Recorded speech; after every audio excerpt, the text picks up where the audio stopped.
Hello दोस्तों, कैसे हो? उम्मीद करती हूँ अच्छे ही होगे।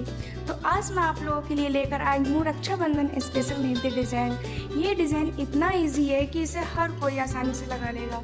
जिसे मेहंदी लगाना बिल्कुल भी नहीं आता वो भी इस डिज़ाइन को आराम से बना लेगा। तो आप लोग वीडियो को एंड तक ज़रूर देखिए और अगर वीडियो पसंद आए तो वीडियो को लाइक कर दीजिए, चैनल को सब्सक्राइब कर लीजिए।